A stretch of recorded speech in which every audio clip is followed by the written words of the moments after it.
好，这里是朋友请听好节目组。请问你是晨晨吗？不，我是千玺。打扰了。有一年说我们组合又要上快打北影，我妈很认真问我，你要不要去表演便便？我不要。后来我妈突然想让我去学魔术，然后魔术学到之后就让我学葫芦丝啊、中国鼓啊。这些压在你身上，你会不会喘不过气来？我又来打扰了。大可不必。就看有个人跑过来冲你。卡痰。扣音玩游戏，扣音玩你画我猜。我作为一个站长，我对这个广播节目堪忧。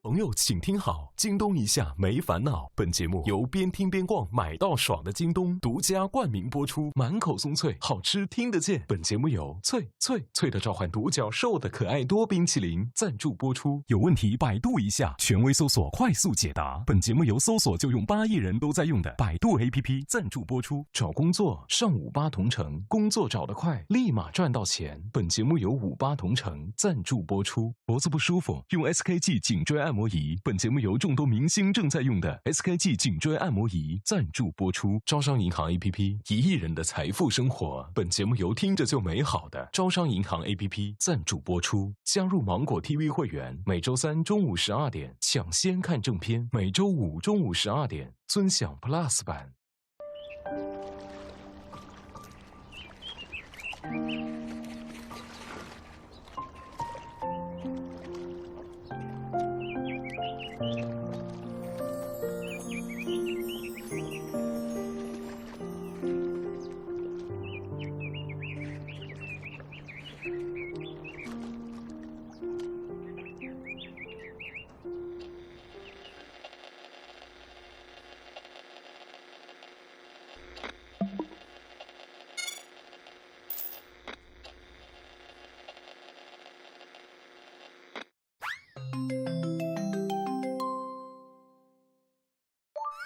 又来啦，点点又来啦。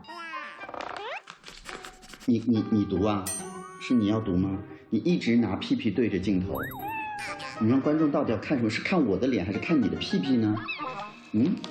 小点点。好了，又到了我念信的时间了。每天在家看信是我觉得很开心的时刻。亲爱的老师展信安，我是个很内向的女孩，不懂得如何和他人相处，也不知道平时该怎么说话。我经常在和别人说话时说很多不太重要的话，但最重要的那部分在别人离开后才忽然想起没有说。经常明知别人是和自己开玩笑，却不自觉的又会认真起来，可能会在很多朋友面前感觉很不会接梗吧，也经常在和不太熟的人待在一个空间的时候坐立难安，不知道该不该搭讪问个好，也不知道在面对他的时候该采取什么样的态度回应。其实我最希望的还是他和我都不要说话，也不要面对面，这样或许就不会感到尴尬了。但是好像有很多值得交往的人就是这样离开了我的世界。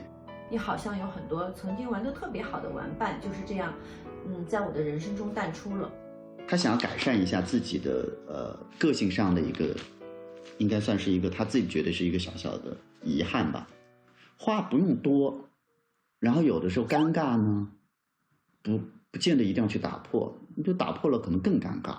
有话就长，没话就短。其实人和人的交流不完全是靠语言的，有的时候一个眼神或者一个下意识的举动，比如说你帮别人递个水啊，或者说是你帮别人稍微做一点什么事情，其实也是很好的一种交流的方式。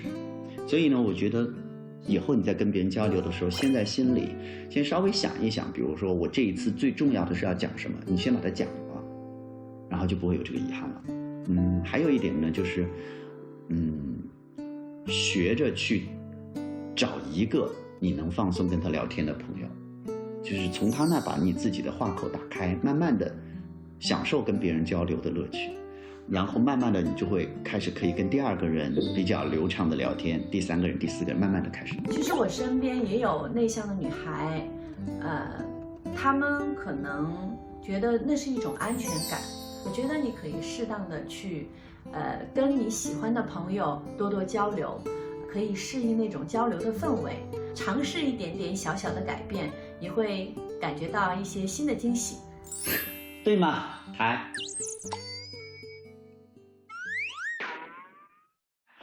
台刚才跳上了我的桌子，他们俩现在在我们家已经开始，为所欲为了。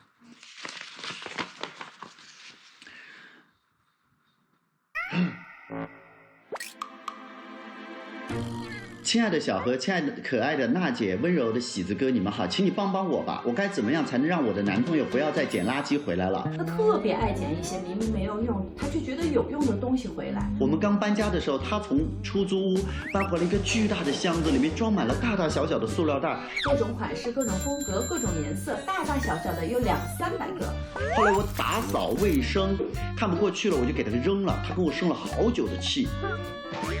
还有一次，我家桌上突然出现了一个比指甲盖还大一圈的塑料圆片，已经旧到发黄了。我问他这是什么东西，他说我也不知道呀。我问他哪里来，他说捡的呀。我问他捡回来干嘛，他说没事啊。就是感觉有一天会用到，后来才知道那是一个吉他的拨片，但是我们俩都不会弹吉他，不知道这个东西啥时候能用到。关键的是他还不让我扔，到现在还放在我家的抽屉里。而且后来他跟我说，这个东西是他在北京出差的时候捡的，他从北京带回到了长沙。我真的超级无语，又好气又好笑。因为我是一个喜欢扔东西的人，没用的东西及时扔掉。但是他就特别爱留东西。哎，我要早跟他说呀，我要咋跟他说呀？求他了，放垃圾走吧。每天都很烦的凡凡。我这个疫情过程当中，我做的最多的事情就是在家里扔各种各样的东西。我跟你的这个男朋友有一点很像的，就是我不舍得扔塑料袋，老觉得将来可以做垃圾袋用。而且我觉得塑料袋就是扔出去又不环保，所以我也存了好多的塑料袋，但后来其实也都没用。我觉得他应该是一个很有趣的人，因为他会发现很多生活里面有趣的东西，会容易被忽略的东西。我觉得你可以跟你男朋友讲啊，他可能是一个节俭的人，或者他是有一种未雨绸缪的心态。但是你知道吗？有一句话呢，就是我听过的，一个家里面最珍贵的是什么？不是那个你从北京捡回来的吉他拨片，也不是那些200-300个塑料袋，而是空间。我们的生活是需要空间的，如果我们的家里都被一些将来有可能有用的东西堆满，我们现在的空间就没了。可是现在如果没有空间的话，每一天都被所有这些东西包围的话，其实是很难有个愉快的心理的。所以我是站在你这边的凡凡，但是你也稍微体谅一下你男朋友。我觉得不管怎么样，你扔他的东西，你还是跟他说一声，不是征求他的同意，而是知会他，告诉他我们需要空间。如果他实在不行的话，你跟他约定一个地方，就是比如说这一块是你可以放这些东西的，如果满了你自己淘汰，但是你不能放到家里到处都是，因为我们俩的生活需要空间。然后多沟通，只要生活在一起的，没有什么是不能沟通的。然后希望你们两个甜蜜幸福。再来一封。哇，这个字，哇，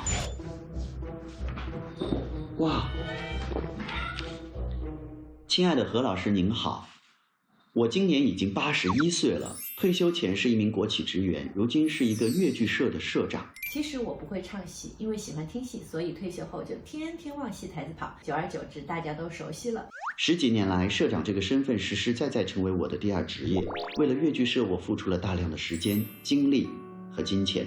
只要是轮到我们社登台的日子，风雨无阻，我必定到场。管理一个戏班子，说容易，其实也不容易。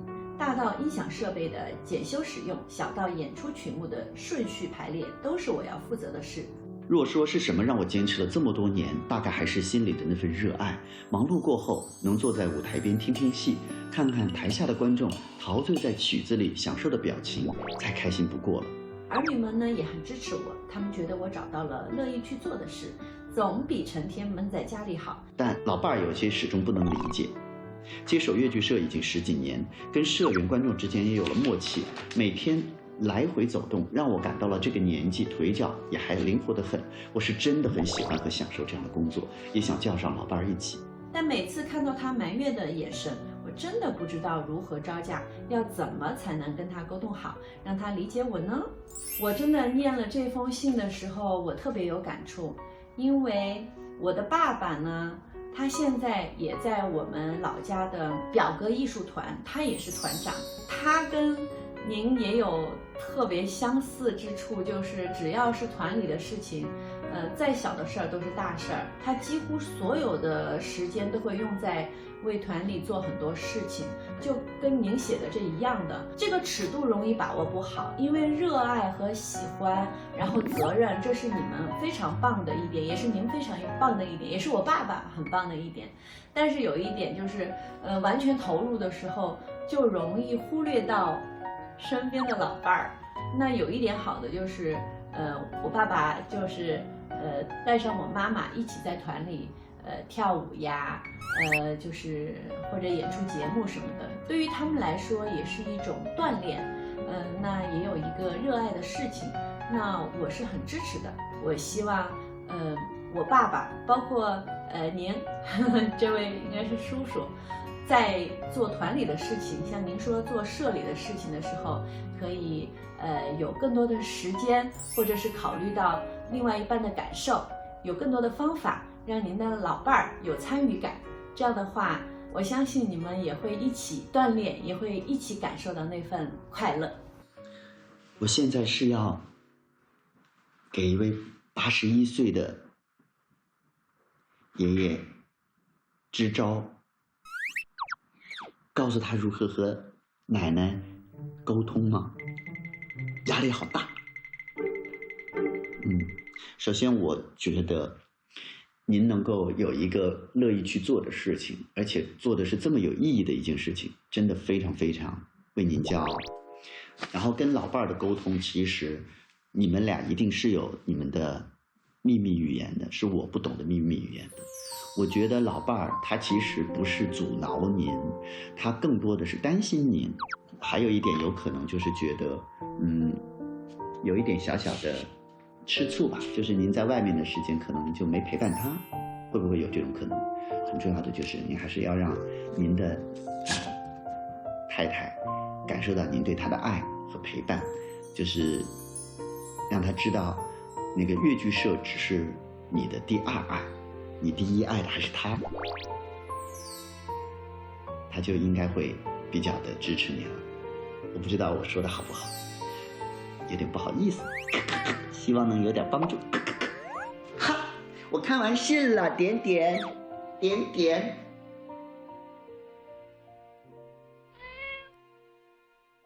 这段时间我每天坚持练琴、运动、收拾家、画画、跳舞。我现在那个跳舞游戏，我跟你讲，我千玺上次不是1万分吗？我现在几乎每一把都是1万分。到时候等我回到广播小屋的时候，看我厉害，看我厉害！大家好，你们看的不是一个静止的画面，是因为我在修炼。修炼什么呢？大家都知道我在舞坛的地位，大家也知道我在游戏坛的地位。可是，在前不久，朋友请听好，这个我心爱的节目里，却让我心碎了。看过节目的应该都是笑惨了吧？我今天就要让你们知道，我已经是很厉害的人了。何老师跟千玺再遇到我，哈哈 ，KO！ 我真的憋了很大一股劲儿，我想要在下次录制的时候赢过何老师跟千玺。但是在这期间呢，何老师经常给我发那个一些视频，说他也在家里练习。看来我只有赢千玺了。在哪里跌倒呢？我打算在哪里爬起来。亲爱的朋友们，给我加油好吗？Lady，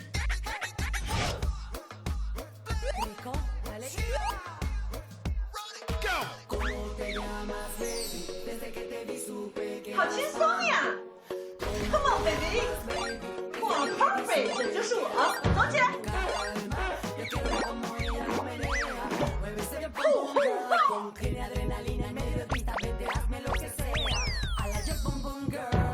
Come on， 何老师，千玺，有下班吗？期待我逆袭的那一天有没有 ？Come on， 不这么容易啊！对呀，我当时是怎么输的呀？我看到很多的那个观众朋友有跟我鸣不平，说我游戏也很棒，跳舞也很棒，那这两个结合在一起，怎么就输了呢？后来我又看到有的粉丝说，肯定是那个机器有问题，我怎么想不通，觉都睡不着。好了，给你看点皮毛，回到节目再看点毛皮。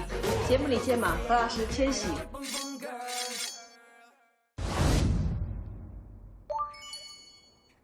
我觉得啊，今天非常的成功。成功的点在于啊，大家都很开心，对不对？对，这是最重要的。一个好的节目，最重要的是大家开心，大家开心。是不是稍微考虑一下观众能接收到什么呢？我们在带着观众熟悉每一个地方，让他们不觉得这里是陌生的。我们做的每一件事都是有目的的，比如说我们一来，先去炒了个蛋，让大家熟悉厨房，一人一个蛋。请问，我们点牛肉粉代表什么？点牛肉粉问得很好，点牛肉粉，我们想让观众熟悉一下这部分工作区域。热水好吃。而且让大家知道我们这个大屏幕是真实存在的。我们在上面还搜到了《少年的你》，画，少年的你，15亿不止了吧？现在是多少？15.5亿。这些压在你身上，你会不会喘不过气来？没关系，喘不过气放松，就在我们广播小站放松好吗？弟弟一来吧，首先我们找到这个的时候，弟弟眼睛在放光。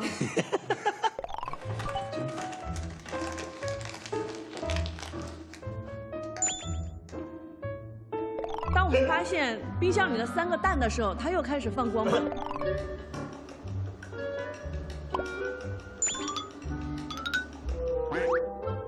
弟弟饿还不敢明目张胆的吃，坐在个边边上吃。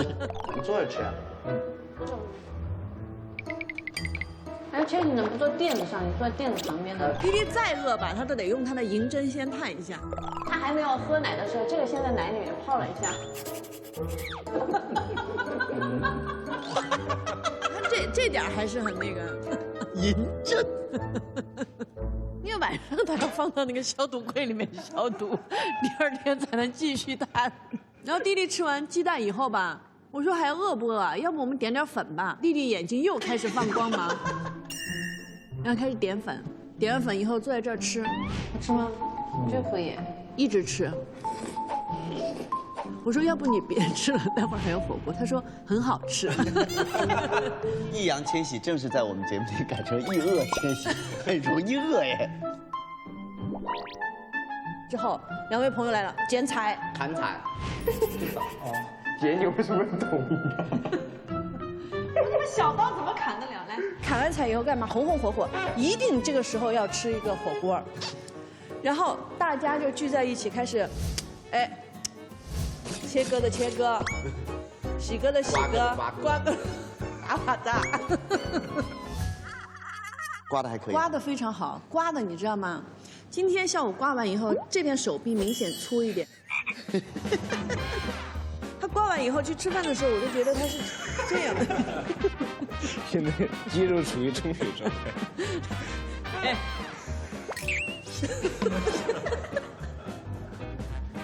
谢谢我的牙。让大家看到大家是一个整体。集体在做好一件事情。我们今天集体做好做火锅这件事情，明天就会集体做好广播小站这件事情，对不对？这么一说，整个节目的过程全是干货。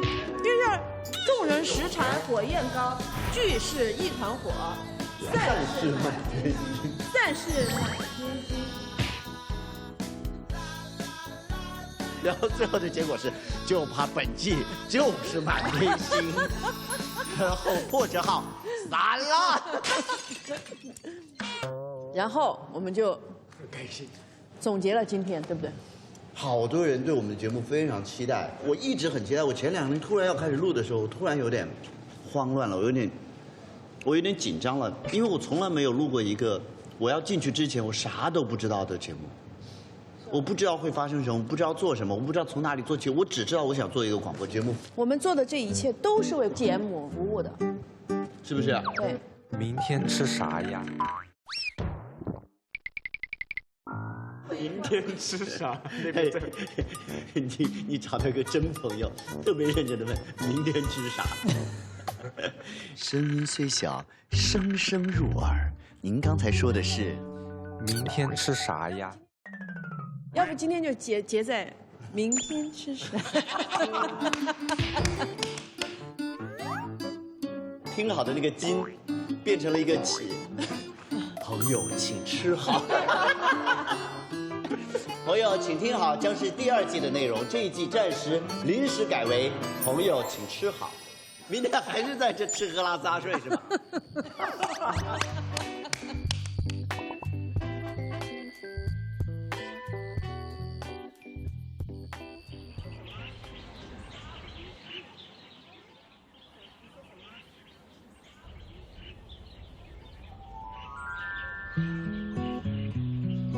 吃饭了，啊，吃饭了。你不能上桌。你站那是个烤盘，按照那个发烫。对，那个烤盘烤猫吃我们。来吧，吃吧，朋友们。那。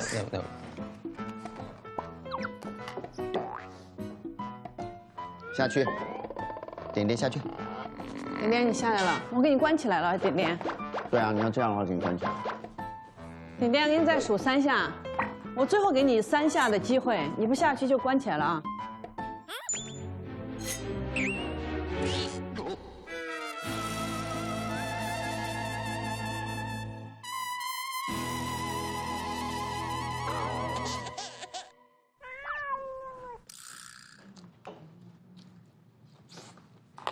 晨晨第一次来我们大本营的时候，记得吗？我们爬那个爬坡的那个游戏。我就给何老师说，我说何老师，我好像抓到范真真的裤子了，把这范真真的裤子往下拉了。我说你可千万别说啊。然后过了一会儿，何老师拉了个群，这里面有范丞丞，说哇。我记得千玺第一次来大本营的时候，我记得他带了一个他的小熊科学实验站，我记得就做一个什么实验。哦，对对对，我们就说答不对这道问题，小熊可就把小熊剪了。他说不能，然后眼眶就含着眼泪，不能剪，熊是不能剪的。有吗？有眼泪来的。目不转睛地盯着他的小熊，真的也是怪叔叔、怪阿姨，干嘛真的是？所以那个熊是一直陪你的吗？现在陪吗？现在换猫了，换了个猫。就我们家的猫，小熊就不在了。如果我们播放量达不到你们家的猫。千玺说告辞了。打扰。千玺第一次来是16岁吧？14岁，14岁。千玺第一次来，我就觉得他是那个话不多，但是很有主意的小孩。单独来了一个舞蹈的 solo， 我记得。子弹舞还是什么？对，穿了很大的那件 T 恤，脏了的。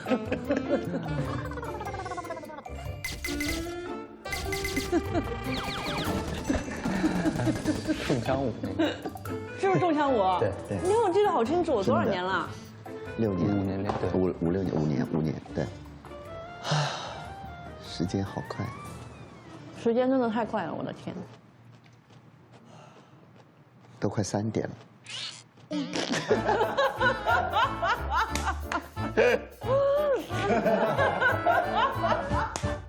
喝完了是不是？哇，开始干活了。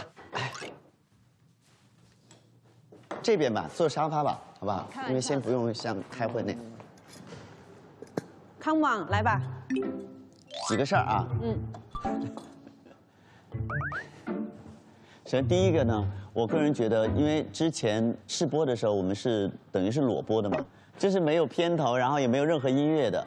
我觉得我们今天呢是这样，第一时间我们先要决定一个我们的片头的大概的方向。好，这是一个最重要的事情。就是什么样的片头？对，我们大家来听听看这些片头音乐有些什么样的风格，好不好？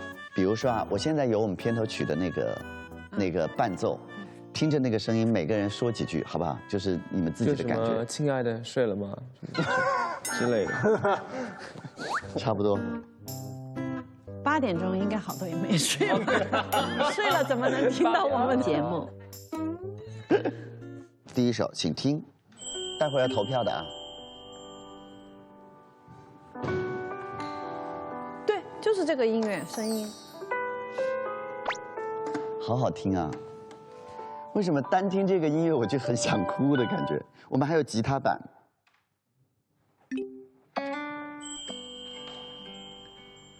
哇，吉他也很带感哎。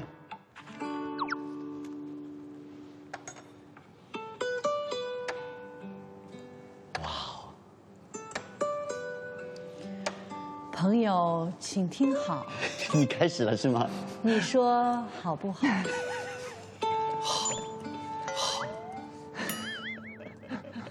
大家好才是真的好。大家好才是真的好，我们好不算，大家好才算好。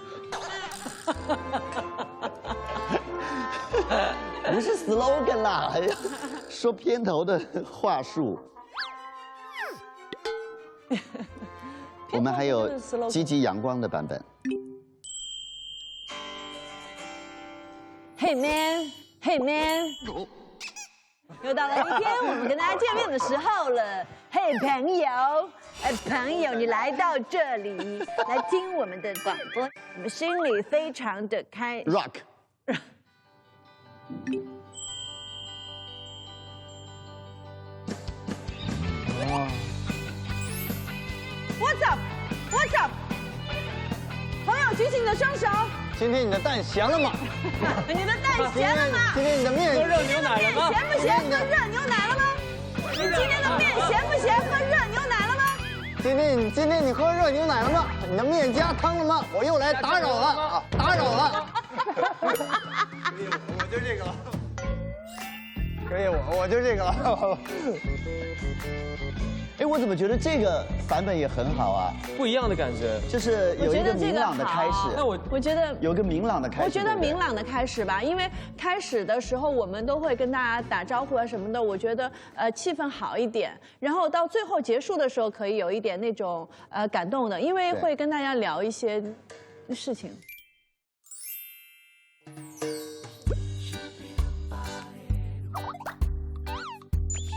这个比较 chill， 这个酷很大。啊，这个好酷！这是摇摆音乐，摇摆风。我已经在直播间摇起来了，你呢？让我们大家一起慢摇吧。所有蛋咸的朋友，让我们为你们加点水。这个比较轻松。对，这个好还是刚才那个快的呢？我觉得都很好。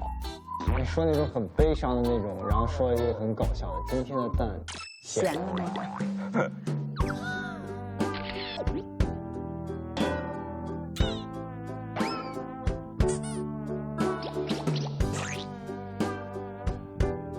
我感觉哪个都能搞笑。我们刚才听了4种完全不同的，比如说钢琴是淡淡的，然后吉他有点温暖，然后摇滚是很热血的，然后这个摇摆风呢又是感觉好像很轻松轻盈。我们来投票吧。好，开始投票，都想好了啊？嗯。喜欢钢琴风的钢琴版本的，请举手。喜欢吉他风的，请举手。吉他风2个。喜欢摇滚风的，请举手。喜欢最后摇摆风的 ，reggae 风的，请举手。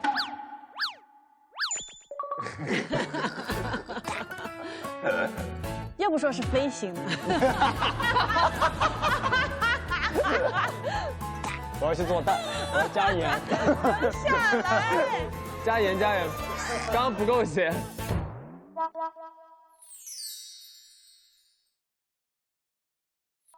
跳舞吗？我要哎，我喜欢。 OK， 对。然后我们是要看谁分高吗？对。这个舞会不会对我太容易了 Round 1, lady.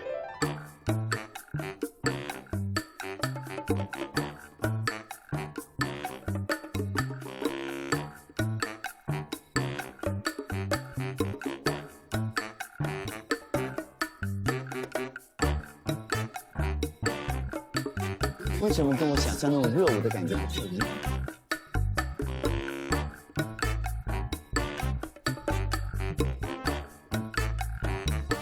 哦，来了！来，喜欢。哎，这个还是有复杂的，但是我待会还要再复杂一点。OK， 是我赢了吧？谁赢？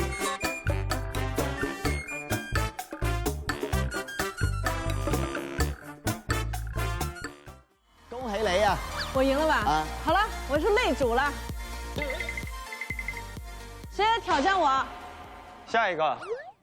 我现在要 PK 千玺。千玺跟擂主来挑战一个，来。然后我你要跳男的是吗？对呀，千玺你选一个嘛，因为我是擂主。我没玩过这个，随便。 这个不错哎，这个就这个呗，这个帅的哎。Round 2, lady go. 找到了，感觉。目前我很自如哎。但目前是千玺高哎。为什么？我哪里输给你了？你的动作都很好啊。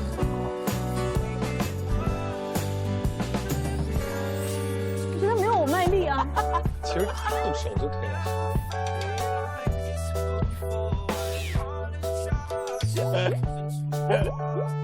为什么他一直 perfect， 我没有？我是没站对吗？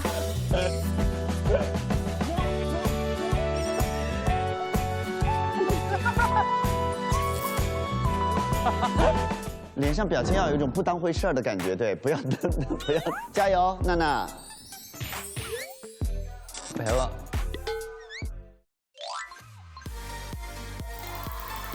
爵士是娜娜还是？是我哎。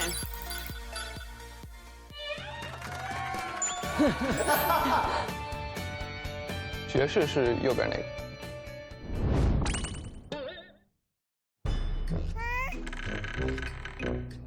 哎，这个。哦，那就开始也是不是我赢的。喜欢，我赢了吧？好了，我是擂主了，谁来挑战我？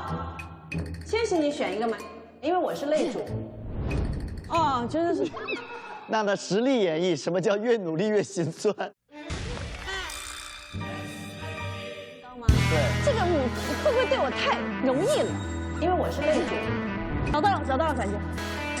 目前我很自如哎。啊，来了！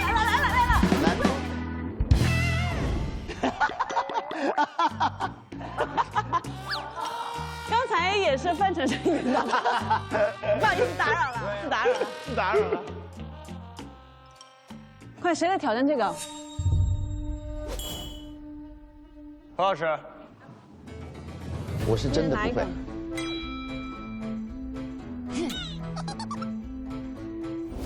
Round 3, lady go. 哪里呢？我是哪一个？那你是中间。哦，我是中间。我需要摁什么东西吗？不不好意思，我是 C 位。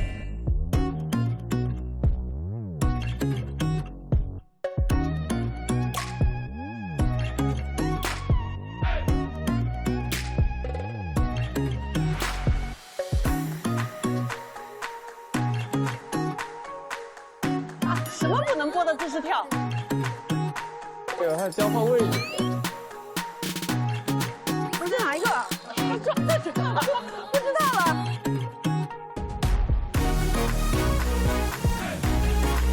何老师得轻一点。为什么？差一点就差一点。为什么？我等一下。好累。哇，都 perfect 那得1000万。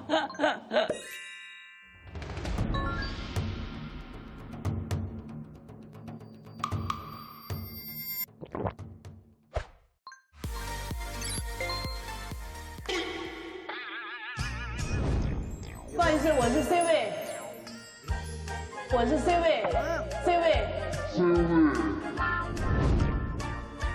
打扰了，输了，我这么卖力。接下来我挑战 Jeffrey 来。如果我再输的话，我就再挑一次。为什么呀？是哪里有问题啊？千玺老师，我觉得只要动这个手就可以了。是吗？不用跳吗？我觉得是只要这儿感应准了就好。Round 4, ready, go！ 来了，走过去的。又 man 又娘。蛮娘的。哦，那就你先。怎么可能？我是不是做错人了？你是中间那个吗？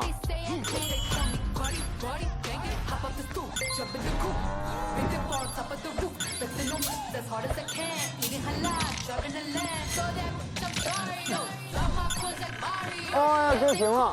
哇，超过我了吗？哇 ，perfect。哎呦！哇！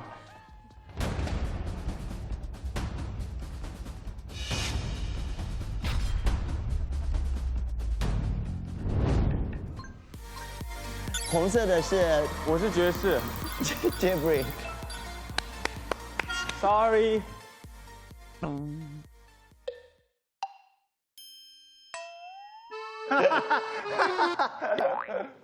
当你连我都没赢过的时候，就说明今天不是跳舞日。所以其实我舞蹈是 OK 的，节奏感差一点。你的舞蹈绝对是 OK 的。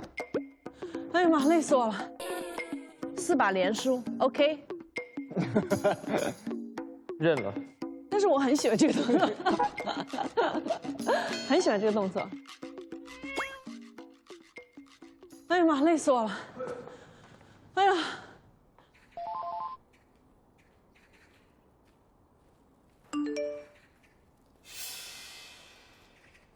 我明天好像也得回去，春晚那边彩排。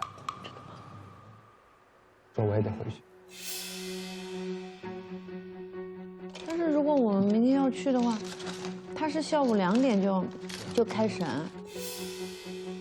还有直播呢，8点钟播，赶不及吧？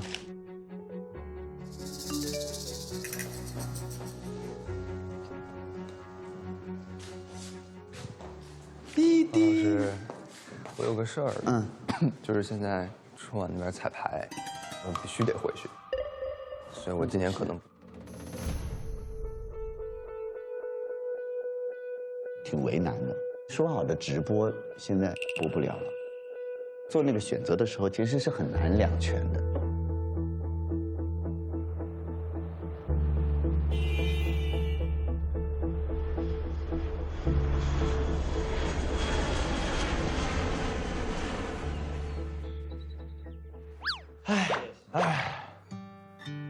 手给我。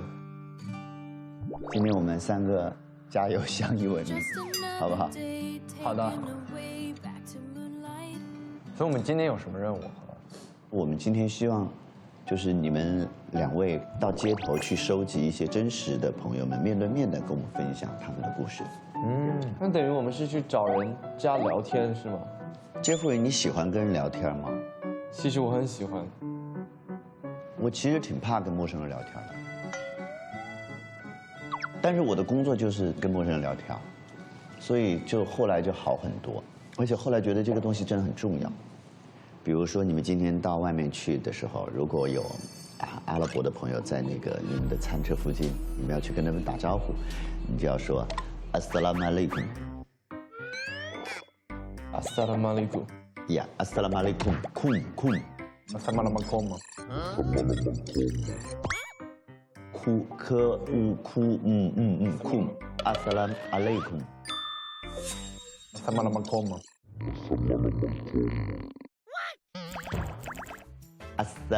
alaikum。Assalamu alaikum。Assalamu alaikum。这个如果有点复杂，你可以用一个简单的问好的方式，就是Ahlan wa sahlan。Ahlan wa sahlan。Ahlan wa sahlan。Ahlan wa sahlan。等会儿。Ahlan wa sahlan。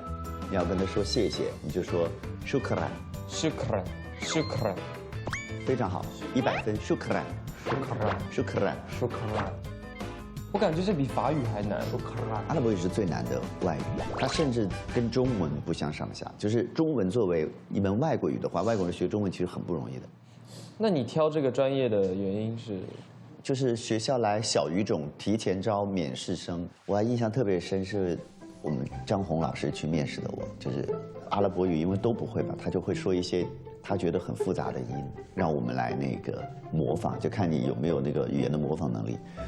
我当时记得有一个音特别可爱，就是他让我发卡痰。对，我当时觉得我以为他不舒服，你知道吗？整个声带都要摩擦，听起来特别像吐痰，但是就是有这个音，有的就他这个常吐痰的人都会，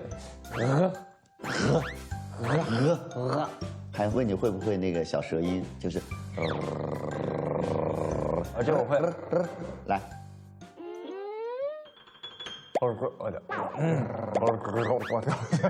等一下，怎么回事？我发现 Jeffrey 很有语言天赋。舌头放对，这个音不能紧张，越紧张越发不出来。那时候因为有人不会嘛，我们学长就吓唬我们，就说你要是1个月发声期你还练不好的话，那个就会有人带你去医院，把你舌头割薄一点，你就会了。小时候真的信呐，哇，吓的。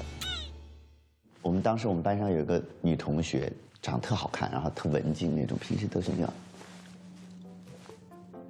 她就不会，你知道吗？她就天天就特别紧张。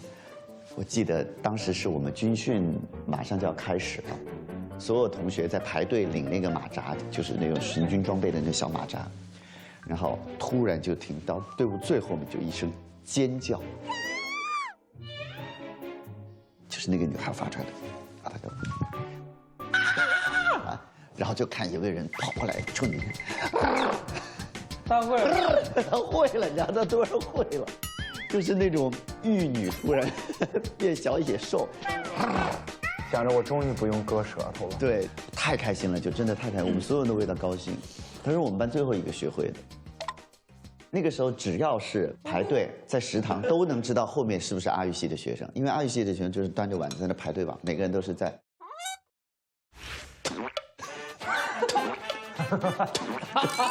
阿育系的吧，就阿育系的吧，就是外语系脾气很大，感觉。穷困阿姨要什么土豆丝？我当时对北外的印象最深的，除了有很多外教人才之外，是杨澜。因为杨澜是我的师姐，是北外的，我就觉得哇，这个学校除了出外语人才，还出了一个主持人，我觉得还挺有意思。我也万万没有想到，我去学这个专业，然后当了那么多年的老师，最后还是做了主持人，我觉得很有意思。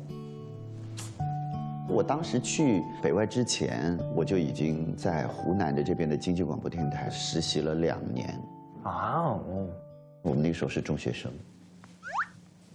才是中学生，高2、高3。你想91年的时候，我17岁的时候，一开始是去做中学生节目，做了大概半年多之后，开始做娱乐节目，新闻节目、民生节目。民生节目就是家长里短的打电话来。也扣印啊？对啊，那时候的电台非常多的扣印玩游戏。扣印玩你画我猜。这个。真的，我们下次可以跟听众玩游戏，比如说，我发出下面这一段声音，你猜我在表演的是什么？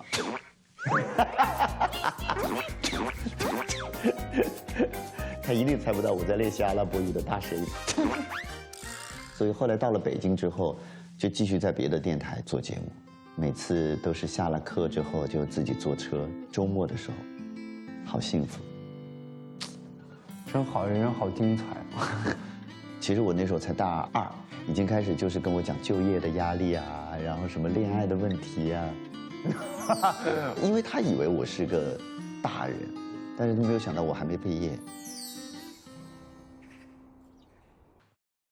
朋友，请听好，京东一下没烦恼。本节目由边听边逛买到爽的京东独家冠名播出，满口松脆，好吃听得见。本节目由脆的召唤独角兽的可爱多冰淇淋赞助播出。有问题百度一下，权威搜索快速解答。本节目由搜索就用8亿人都在用的百度 APP 赞助播出。找工作上58同城，工作找得快，立马赚到钱。本节目由58同城赞助播出。脖子不舒服，用 SKG 颈椎按摩仪。本节目由众多明星正在用的 SKG 颈椎按摩仪赞助播出。本节目由听着就美好，财富生活全知晓的招商银行 APP 赞助播出。Real 微醺，一个人的小酒。本节目由 Real 微醺赞助播出。本节目由全新快煮面食有你一面赞助播出，营养好面，美味好料。本节目由麦富迪犬猫粮赞助播出，有猫有狗就有麦富迪。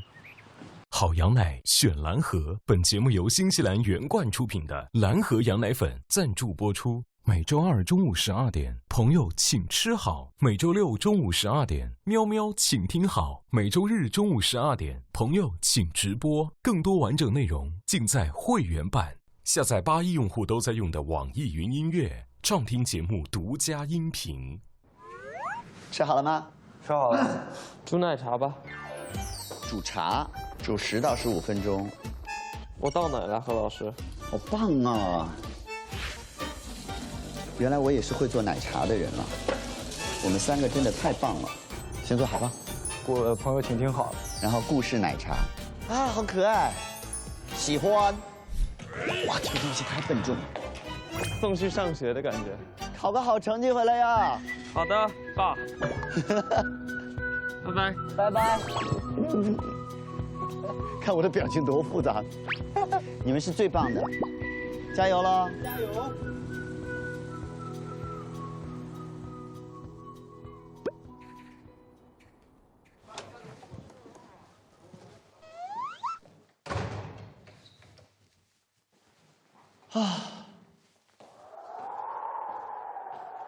嗨，点点，就剩我喽。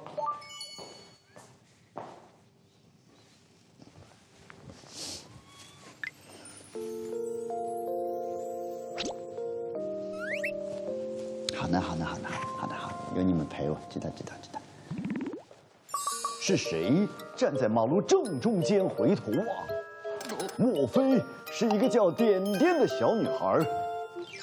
绿草苍苍，白雾茫茫，有位佳人，你蹲在马路中央。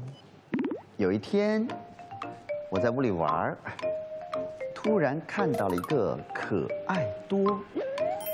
我说的不是这个可爱多，是这个可爱多。是这个可爱多。保持距离，不然虚焦。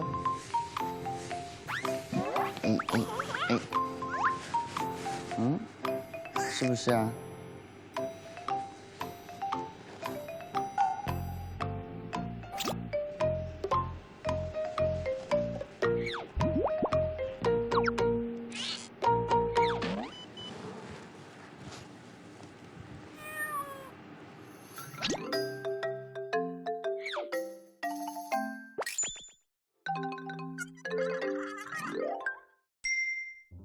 给我们2个小朋友搭一个可以抓抓玩玩的东西。抓没那么细抓啥呀？是不是得我弄好了再抓？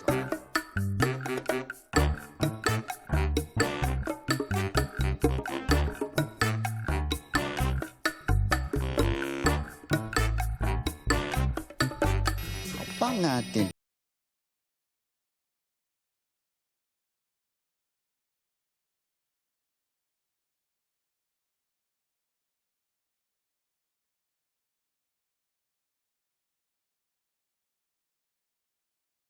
喜欢吗？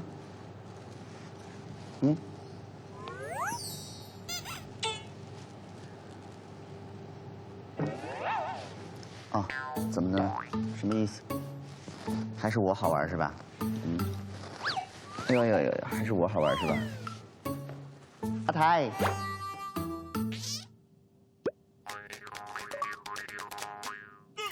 哎呀，宝宝的。哦呦，好的，喜欢吗？哎，喜欢的呀。你看你长得跟他一模一样，这个绝对是颜色是按你挑的。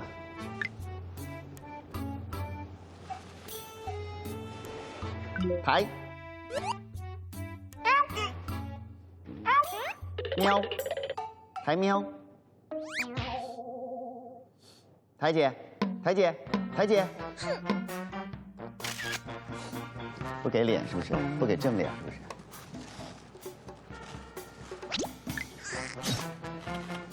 对，就是磨爪子用的。点点也来，一家团聚，好不好？哎，哇，岁月静好。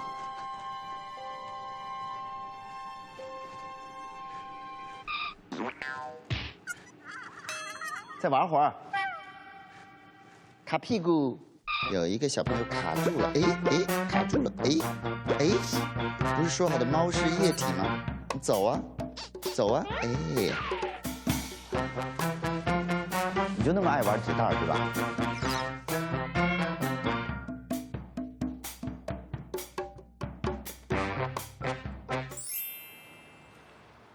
京东。何老师，Hello，太不容易了。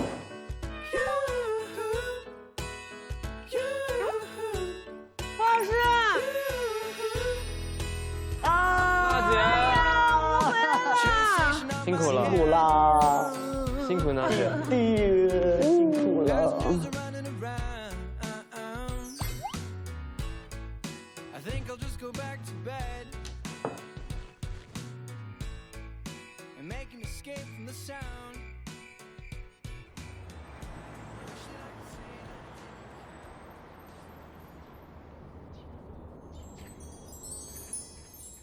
这个阳光房真的很舒服哎，舒服。哎呀，哎呀，虽然我们非常舒服，但是2个小时之后我们就要直播了，我们有好多事情都还没做呢。所以第一个我们要商量一下，我们今天的目标到底是什么？我们上一次是64万，要不今天教程稍微重复一遍，咱们每10分钟提一次，10分钟提一次。中间提醒一下大家。大家好，我们是3位真火，下面有点亮耳朵，点亮一下各位老铁啊，点亮666，点亮啊！为了能够过关，节目都变味儿了。今天多少？千玺定吧。咱们还是50万吧。这个时间点可能有大部分人是上班不在，或者上课。我想试一次给自己一点压力的。我觉得50的话，我们后面压力太大了。来个100。80。我觉得第一次我们64嘛，我觉得80应该差不多。虽然我们时段没有那么好，我觉得还是可以试一下。100吧，有点刺激，好不好？行，那500，我再100会不会太刺激了？80还是100？ 80吧。好。我觉得我们首先还是要跟观众解释一下，就是我们为什么会改时间，稍微抱歉一下，因为毕竟有了一些调整嘛。再一个就是我们今天，跟大家聊什么话题？我本来昨天太阳没出来之前，我本来其实特有感触，之后就是两难，人卡在那个两难的那个情况下的那个焦灼的心情，包括有的时候你必须要跟你爱的人或者你在乎的人说不好意思，是什么心情？我昨天本来是对这个很有感触，但今天因为天气好吧，我又觉得聊这个有点沉重。你会对你最亲的人说对不起吗？比如说你的家人，你最好的朋友，对不起，我想你。闯祸了会。吵过之后再说对不起是吗？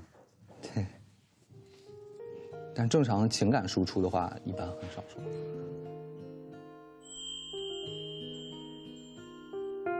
如果说轻松一点，就是如果一个上班日突然下午给你放假了，你下午要干嘛？还有一个，如果你有超能力，你想拥有什么样的超能力？也可以。因为昨天娜娜和千玺就特别希望有一个分身，对吧？这个很好哎。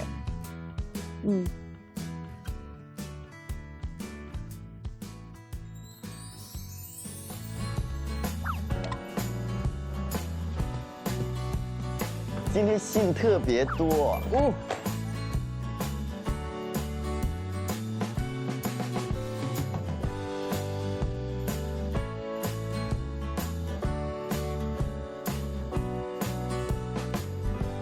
我们大家分点信看一看，好不好？好。谢谢。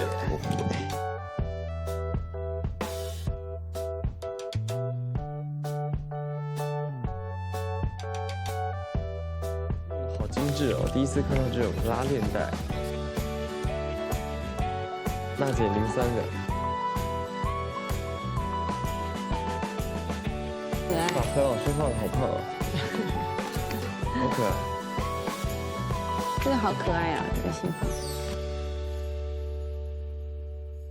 这有一个说他是一个留学生，然后有一个收到一个男生的表白，是个外国人，他该怎么办？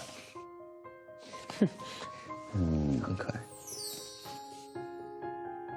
这个女孩叫小歪，她说：“安静的听电台有种疗伤的感觉，所有的烦闷都在亲切温柔的声音中得到化解，很奇妙。听你们节目，让我想到一句话：我感到自己仿佛变得蔚蓝，变得无边无际，眼睛和指尖上栖息着无数的星辰，心中的温暖和喜悦都溢于言表，这都当做只属于我的小世界。”写得好美啊，美美哒。这个很现实，感觉我的朋友们对我很假，开心的时候抱着我，不开心的时候就把我扔远远的玩具，我很讨厌那种感觉，我该怎么办？每个朋友圈里面都有一个收敛最底端的人。这个其实也是很普遍的，就是团宠和团妻。我害怕恋爱。我一边羡慕甜甜的恋爱，一边抗拒恋爱。朋友跟我说，我新的一年一定能有男人。我第一个想法就是大可不必。这好像挺常见的哦。我觉得好多人都是这样的。与其委屈的恋爱，不如骄傲的单身。这个也特别可爱。一个家庭主妇的辛酸生活，没有价值，没有自我，一天除了柴米油盐就只剩孩子。我真想不顾一切的出去走一走。千玺又低下了头，这太有意思了。这个说，关于孩子的问题让我特别迷茫，怎么才不会把孩子管到失去天性和自由，但又可以自由生长？我希望他可以自由生长，就是保持他的天性和自由。从小就不会给我设定很多条条框框来束缚我，而是对我每一个天马行空，现在想起来都还有一些好笑的梦想，都是给我鼓励的，所以我很谢谢他们。也许所谓的管教可以不用那么的硬性或死板。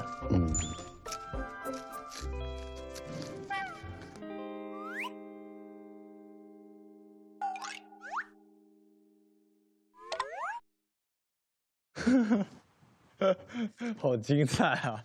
这也太精彩了。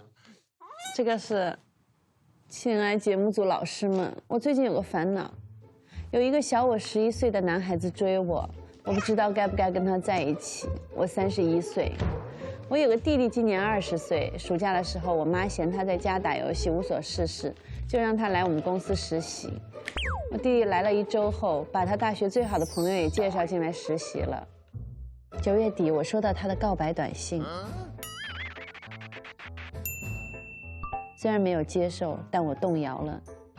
前几天，弟弟知道这件事，非常生气，要求我一定拒绝，说我要找个差4、5岁的也就算了，还差11岁，不怕别人说我老牛吃嫩草了呢。我觉得我受到了姐弟恋的歧视，我该怎么办呢？到底该不该跟这个男生在一起呢？20岁对吗？20岁 OK 啊。你只要想清楚自己是不是爱这个人，和他在一起会不会开心，不要被其他所干扰。我觉得姐弟恋说到底就是爱情的一种形式而已吧。觉得优秀的女孩子永远是值得被喜欢的。真好，写的真是好。讲什么？2019年与我是最痛苦的一年，我的妈妈因为车祸离开我。提笔写下这句话的时候，我都会在怀疑这是真的吗？陪伴我、照顾我19年的至亲真的离开我了吗？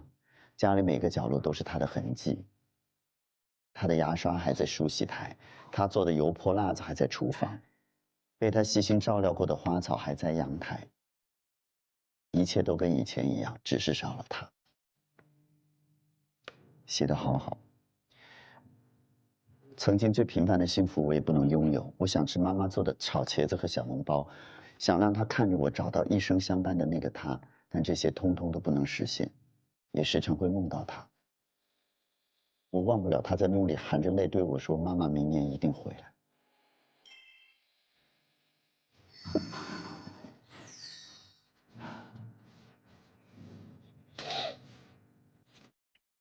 然后他对我们每个人都给了祝福，然后他还很喜欢千玺。他说生活真的很苦，而你也真的是那一点点甜。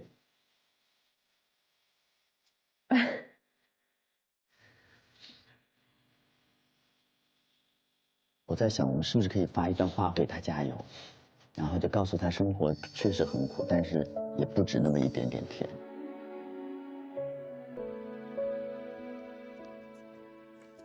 未来日子还很长，还会有更多的光亮出现在你生活中。也谢谢你，让我意识到我的重要性。我会十分用心地珍藏这句话，相信在你未来的生活中，还会有许多的人像我一样，因为你而感到幸福。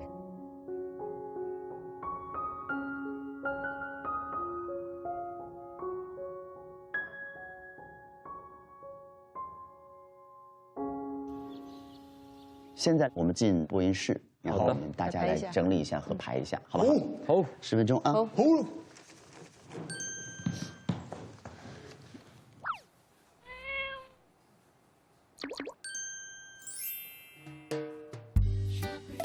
进来了。好。我们试一下那个，晨晨你说话，我试试。欢迎收听《你的月亮我的心》。可爱。我们试一次啊，来。喂，你好，我是那个一个普通的观众，然后我想要跟3位真火说话。喂，你好，这里是朋友请听好节目组。喂，哎，喂，不是挂断了吗？现在？喂，喂，哎呀，喂，啊，我刚才忘摁了，挂了。对不起，娜姐，我摁错了。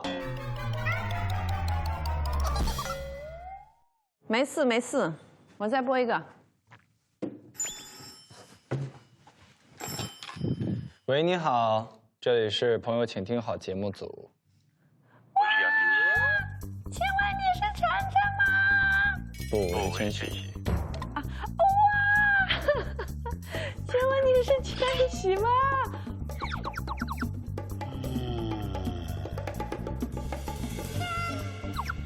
听你这个声音，一听就是一位美丽的小姐。哇，千晨，我不敢相信。草原最美的花，火红的夏日郎。你要不要接进来？你们一直在聊，是要你不是跟他聊，你要试你接进来那个动作。好，请稍等。好，喂，您好，您好，听到我们的声音吗？哇，何老师，我听到你的声音了。声音够大吗？可以吗？还可以，这个声音比刚才真的大很多哎。哦，那就太好了。来了，5分钟了。何老师你别挂，何老师你别挂，我让节目组再打1通电话过来，我试一下2通电话一块儿来，我能不能行？喂，你好，我现在那个绿键已经摁进去了。好，那我现在给你转进去喽。喂，你好。啊，好，听到了，谢谢。OK， 好。OK。1分钟。19。不知道干嘛。7、16、5、4。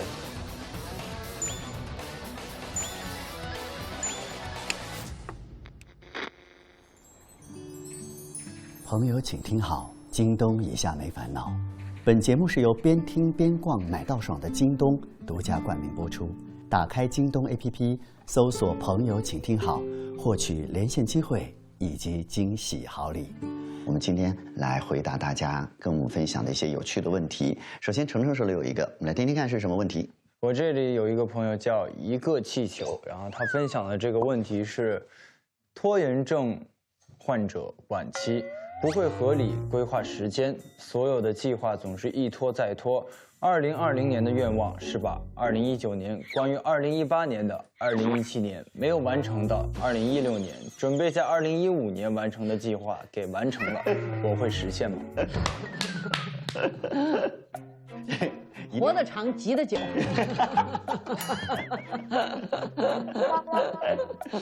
我觉得这样好不好？15年的事儿，咱们要不就别管了。我觉得关于拖延症呢，我有一个非常好的方法，就是不要定远期目标，就定接下来1个小时你要干嘛。干完了之后再说下1个小时干嘛，别说我今天要怎么样，这种通常有拖延症的这种个性，他通常完不成，就把目标定碎一点。你现在怕自己忘掉，我马上想到一件事情就会去做。就比如说我那个书，说你15号就要给到我，那我可能是在14号的12点才能够完成这件事情，就是不知道，就是一定到最后就到这个时候啊。预告一下，我出一个新书了，名字叫做那是被光照亮的地方。哟呼！朋友请听好，那是被光照亮的地方。我这有一个叫赵立北的朋友，他说在现实中常常会有一些似曾相识的瞬间，但是也想不起来具体在哪儿见过，还是在梦里梦到过。Deja vu。叫什么 ？Deja vu。我也常常有啊。它就是它的翻译应该就是似曾相识。比如我最常是在我在考试的时候，突然就有一幕就我感觉知道我下一秒要干嘛了。就我要被老师骂了，这下一秒真的好多时候，或者是那种去过一个从来没有去过的地方，但其实在梦里见过，真的就是这种地方。对，这是有科学解释的吗？有很多种科学解释。我曾经看过一个专门解析这种文章，我觉得最靠谱的一种，是说你眼前看到这个画面，它进入到你的记忆里面的时候，它其实应该是进到即时的记忆储存区，但是它不小心，因为你压力大或者你当时太累，它跑到了历史记忆区里面，就是然后你的脑子从那里面调出来，你就会以为啊那个是以前发生过的。哦，这肯定是跟压力跟疲劳有关系，就是脑子放错抽屉了。你以为是个旧抽屉，其实是个新抽屉。这个大家可以去了解一下。我只想跟这位朋友说，你不是一个人。我这边看到一个小朋友4岁半了，爸爸想让他有一个快乐的童年，没有给他报这个培训班，但是小学小朋友又必须要认字，那我是该不该报培训班呢？哇，我这个要问问刚刚从培训班毕业的谦虚。小时候上非常多培训班，而且一般都不是那种说自己感兴趣，然后我自动想要去学的，一般都是像刚这个家长烦恼一样，说都是家长把我们推进去的。比如说有哪些你？最开始中国舞，然后民族舞，然后拉丁舞、街舞。然后后来我妈突然想让我去学魔术，然后魔术学到之后就让我学变脸，然后还有葫芦丝啊、中国鼓啊，都想看。变脸你知道吗？看这边，看那边。我好想看千玺变脸。有一年说我们组合又要上快大本营，因为要表演才艺嘛，我妈很认真问我你要不要去表演变脸，我不要。没有想过要报一个唢呐班吗？有吗？没有。那个时候会觉得烦恼，但是还是对你有一些帮助的，是不是？对，还是觉得该送去吧，因为毕竟对他以后一定是有帮助的，而且他去培训班的时候，也间接的是让他早一点认识到更多的生活，更多的朋友。我妈是那种文体不分班的那种，就那种在小时候给报的一个钢琴，体就报了个篮球，然后就学这俩。然后呢，本来以前还报了什么绘画，然后那种游泳，然后什么，然后全都不学，就学这俩。对。其实有时候就是你不让这个小孩去尝试一下，他不知道他是对哪个有兴趣。你光是嘴巴说，哎，你对这个有没有兴趣啊？那个有没有？其实都不是。其实我现在我的孩子，有时候也会带他们去一些就是这种早教啊，但是我去的目的是让他多看一下其他的孩子，就可以放在那儿多跟其他孩子玩，就是去感受一下，就是有小朋友的这种感受。对，这是我的啊，我以后也不打算会让他们感觉到有压力，只要他们觉得说，妈妈，我觉得，我不想学那么多，我可能只喜欢什么，那可能就是根据他喜欢的东西去做。你要报这个培训班的时候，你一定要是抱着一个就是孩子喜欢，他愿意学，同时可以丰富他人生经历的一个心态，而不是说我不能让孩子输在起跑线上，别的孩子都上了，我的孩子必须严厉，不然我将来我的孩子没有竞争力。如果是这样的比赛的心理的话，你的孩子永远不可能是最棒的那个。哎呀，那个家长真是不容易啊，对。然后我们也不容易，瞧我们聊完天之后，我也不知道这是我们的呼吸啊，还是什么？瞧这玻璃。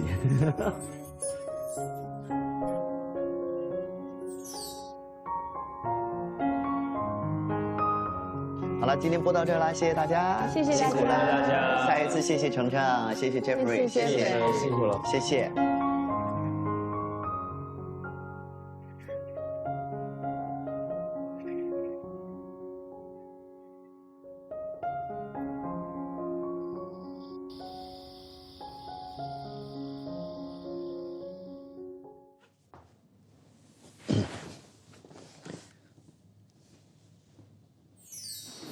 今天我们进行了第一次这个直播，还是挺顺利的。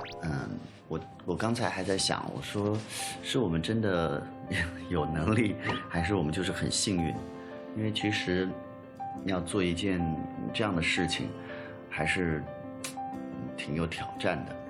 就慢慢的看着这个广播站越来越像自己心中原来想象的那个样子，就是觉得挺幸福的这种感觉。当然我觉得千玺弟弟也越来越放松了。像以前他可能不会说这个我不懂，不是我的那个领域，心好累啊什么这些话，就为未来生活做点基础，都想参与进来。哎，好像听不太懂一些点，有点难。是的，放弃了。放弃了吗？小朋友，你是否有很多问号？其实只有放松了，或者是投入了，或者说是他相信了，然后他接受了，他才会把所有的这些状态都真实的表达出来。然后今天直播完，我就说了一句，我说娜娜，我说你是一个非常好的主播。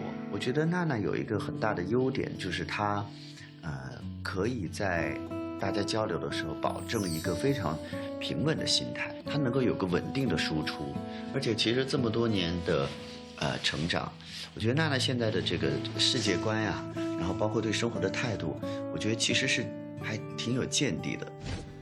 如果他真的觉得你买这个买多了，他可以跟你说，哎，我觉得你有很多一样的啊，比如说这个颜色你擦就很好看，我觉得比这个颜色好看，我觉得能够接受，因为我真的感觉很有意义，就是我们大家坐在这里，然后那么认真的来听他们说。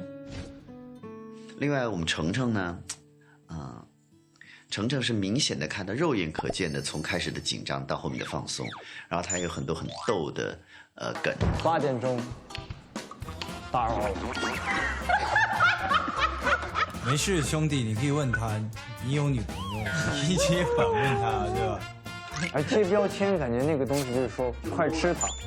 贴自己的名字就表示你别人快来吃它，是吧？对，就快来吃它，就是那个意思。很多有趣的这个应对就非常好。Jeffrey 呢 ？Jeffrey 是我们今天的导播，一个新的我们的助播来就要做导播这个工作，真的是很不容易，而且他非常的稳，甚至很帅。喂，你好，你好，这里是朋友，请听好，来了来了来。喂，你好，你好，我是 Jeffrey。哎，姐姐，你叫什么名字啊？文姬起舞吗？您来自哪呢？哦，你怎么了？什么烦恼？搞不好我也有这个烦恼。那我这个问题呢，可能交给何老师，好不好？稍等一下哦。而且也没有出任何的状况，而且据他自己说，是他一点都不紧张。对我来说，我印象最深的事情是我非常骄傲，我今天第一次做了晚餐给大家。哇，要了命了，这个太好吃了。真好吃。而且看到，就是大家都吃得那么的开心，特别是弟弟吃了好多，弟弟真的吃了好多。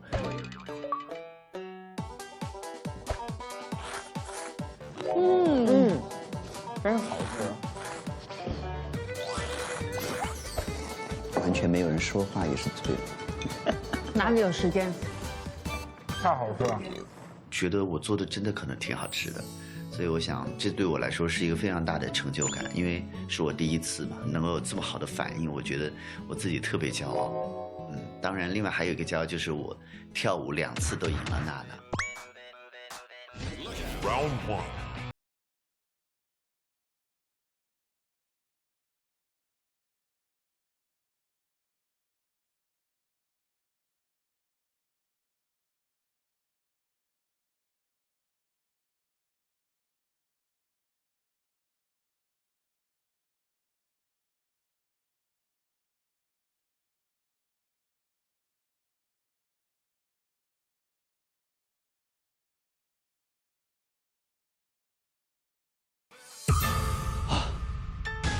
论跳舞，我也不说何老师啊，怎么叫好好跳？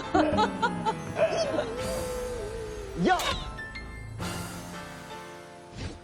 在我心中，娜娜是在舞蹈界也是有一定的地位的啊。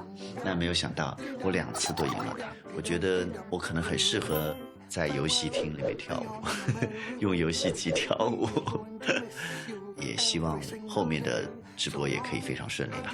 好了，我要去睡了，晚安。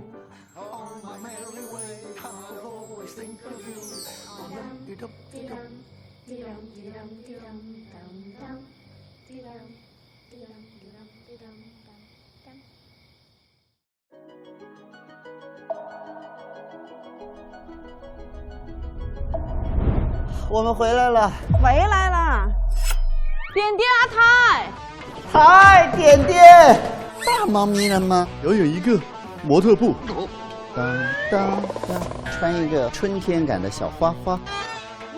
谁家的小媳妇儿啊？我写字儿呢，点，别赖。举高高，量一下，胖了还是瘦了？紧张。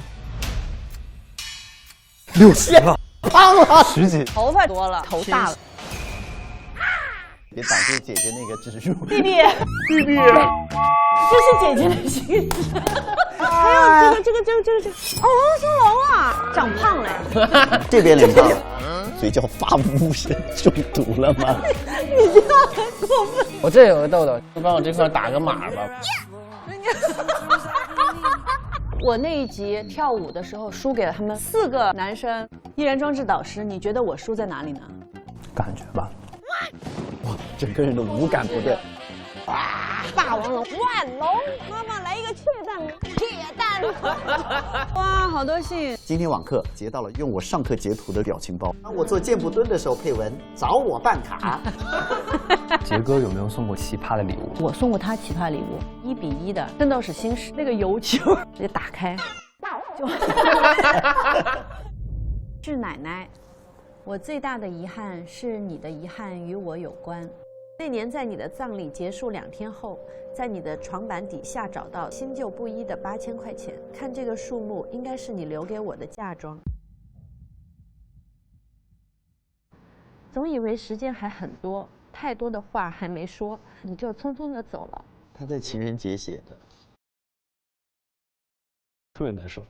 你总觉得来日方长，基本上1年回去1次。来日并不方长，来日并不方长，珍惜还在身边的人。这个节目让我更爱我自己和我熟悉的这些朋友们。这个是声音明信片，哇，好漂亮！用手机一扫就会听到我们的声音。今晚8点，多么好听！